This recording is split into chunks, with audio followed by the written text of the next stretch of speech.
Jerry John Rawlings, also called JJ Rawlings, was a military and political leader in Ghana who twice, in 1979 and 1981, overthrew the government and seized power. His second period of rule, which was in 1981 to 2001, afforded Ghana political stability and competent economic management. Rawlings was the son of a Scottish father and a Ghanaian mother. He was educated at Achimota College and the Military Academy at Teshi. He was commissioned a second lieutenant in the Ghana Air Force in 1969 and became a flight lieutenant and expert pilot skilled in aerobatics.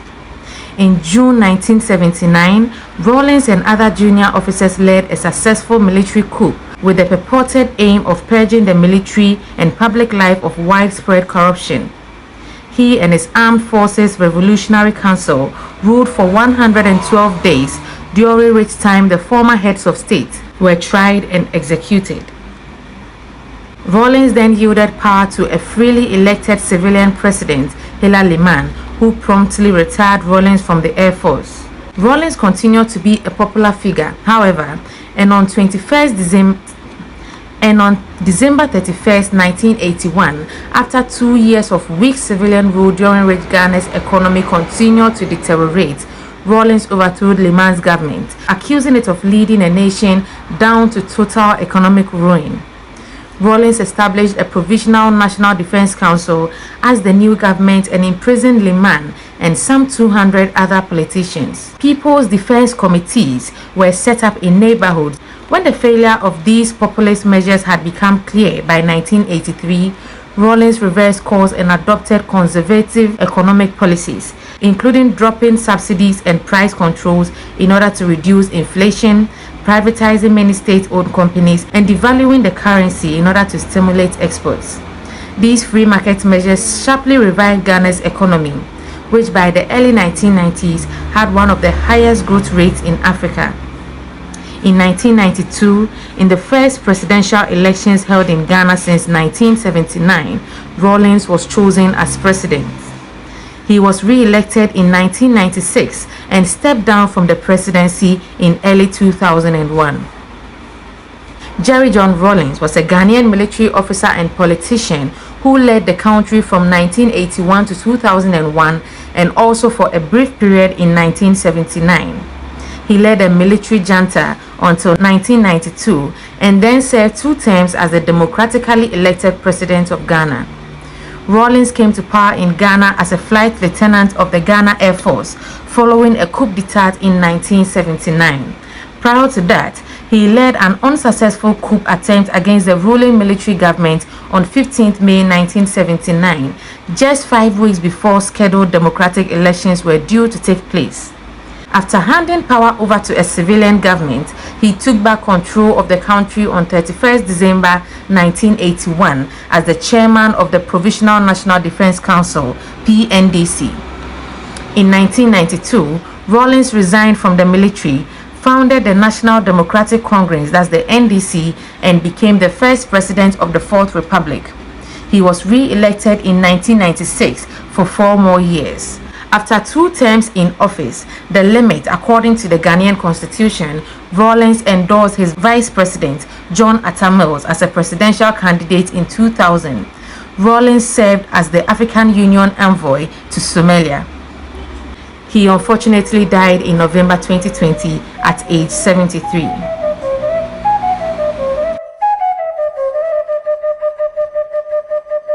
Jerry John Rawlings was born Jerry Rawlings John on 22nd June 1947 in Accra, Ghana, to Victoria Agbotui and Ewe from Jelukope, Keta, and James Ramsey John, a chemist from Castle Douglas in Scotland. Rawlings attended Achimota School and a military academy in Teshi.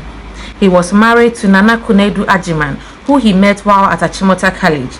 They had 3 daughters, Zenato Rawlings, Yasantua Rawlings, Amina Rawlings, and 1 son, Kimathi Rawlings. Rawlings finished his secondary school education at Achimota College in 1967. He joined the Ghana Air Force shortly afterwards. In March 1968, he was posted to Takrade. in Ghana's Western region to continue his studies. He graduated in January 1969 and was commissioned as a pilot officer, winning a coveted Speedbird Trophy as the best cadet in flying the Su-7 ground attack supersonic jet aircraft, as he was killed in aerobatics. He earned the rank of flight lieutenant in April 1978. During his service with the Ghana Air Force, Rawlings perceived a deterioration in the discipline and morale due to corruption in the Supreme Military Council. As promotion brought him into contact with the privileged classes and their social values, his views of the injustices in society hardened. He was thus regarded with some unease by the SMC. After the 1979 coup, he involved himself with the student community of the University of Ghana, where he developed a more leftist ideology through reading and discussion of social and political ideas. Rawlings grew discontented with Ignatius Kutu Echampon's government, which had come to power through a coup in January 1972. Echampon was accused not only of corruption but also of maintaining Ghana's dependency on pre-colonial powers in a situation which led to economic decline and impoverishment. Rawlings was part of the Free Africa movement, an underground movement of the military officers who wanted to unify Africa through a series of coups. On 15th May 1979, 5 weeks prior to a civilian election, Rawlings and 6 other soldiers staged a coup against the government of General Fred Akufo, but failed and were arrested by the military. Rawlings was publicly sentenced to death in a general court-martial and imprisoned. Although his statement on the social injustices that motivated his actions won him civilian sympathy, while awaiting execution, Rawlings was sprung from custody on 4 June 1979 by a group of soldiers, claiming that the government was corrupt beyond redemption and that new leadership was required for Ghana's development. He led a group in a coup to oust the Akufo government and Supreme Military Council. Shortly afterwards, Rawlings established and became the chairman of the 15-member Armed Forces Revolutionary Council, primarily composed of junior officers. He and the AFRC ruled for 112 days and arranged the execution by firing squad of 8 military officers, including Generals Kote, John Amedume, Roger Feli, and Utuka, as well as 3 former Ghanaian heads of state, Echampon, Akufo, and Akwesi Efrifa. These executions were dramatic events in the history of Ghana, which had previously suffered few instances of political violence. Rawlings later implemented a much wider house cleaning exercise involving the killings and abductions of over 300 Ghanaians. Elections were held on time shortly after the coup. On 24 September 1979, power was peacefully handed over by Rawlings to President Hilary Liman, whose People's National Party (PNP) had the support of Nkrumah's followers. 2 years later, on 31st December 1981, Rawlings ousted President Hilary Liman in a coup d'etat, claiming that civilian rule was weak and the country's economy was deteriorating. The killings of the Supreme Court Justices Cecilia Cranton-Addo, Frederick Sarkodie, and Kwadwo Ejei Ajipon, military officers Major Sam Akwa and Major Dasanan also occurred during the second military rule of Rawlings. However, unlike the 1979 executions, these persons were abducted and killed in secret, and it is unclear who was behind their murders, though Amate Kwe and 4 others were convicted of murdering the justices in Accra and were executed in 1982. Believing the Liman regime to be unable to resolve Ghana's neo-colonial economic dependency, Rawlings led a second coup against Liman and indicted the entire political class on 31st December 1981. In place of Liman's People National Party, Rawlings established the Provisional National Defense Council (PNDC) as the official government. Rawlings hosted state visits from revolutionaries from other countries. More famously, Rawlings reversed Liman's boycott of Gaddafi's Libya, allowing the Black Stars to compete in the 1982 African Cup of Nations. The team won the AFCON trophy for the 4th time, their last win as of 2020. Although the PNDC claimed to be a representative of the people, it lacked experience in the creation and implementation of clear economic policies. Rawlings, like many of his predecessors, attributed current economic and social problems to the trade malpractices and other antisocial activities of a few business people. In December 1982, the PNDC announced its 4-year economic program of establishing a state monopoly on export-import trade with a goal of eliminating corruption surrounding import licenses to shift trade away from dependency on Western markets. Unrealistic price controls were imposed on the market and enforced through coercive acts, especially against business people. This resolve to employ state control over the economy is best demonstrated by the destruction of the Makola No. 1 market. The PNDC established Workers' Defense Committees, WDCs, and People's Defense Committees, PDCs, to mobilize the population to support radical changes to the economy. Rawlings established the Economic Recovery Program suggested by the World Bank and the International Monetary Fund in 1982 due to the poor state of the economy after 18 months of attempting to govern it through administrative controls and mass mobilization. The policies implemented caused a dramatic currency devaluation, the removal of price controls and social service subsidies which favored farmers over urban workers, and privatization of some state-owned enterprises and restraints on government spending.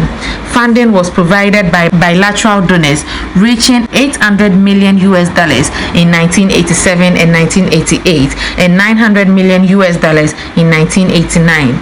Between 1992 to 1996, Rawlings eased control over the judiciary and civil society, allowing a more independent Supreme Court and the publication of independent newspapers. Opposition parties operated outside of Parliament and held rallies and press conferences. Given the various issues with the 1992 elections, the 1996 elections were a great improvement in terms of the electoral oversight.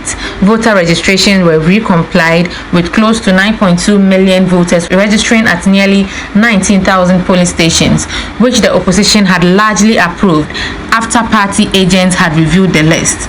An emphasis on transparency led Ghana's non-governmental organizations to create the network of domestic election observers, which trained nearly 4,100 local poll watchers. The organization was popular across political parties and civic groups. On the day of the election, more than 60,000 candidate agents monitored close to all polling stations and were responsible for directly reporting results to their respective political party leaders.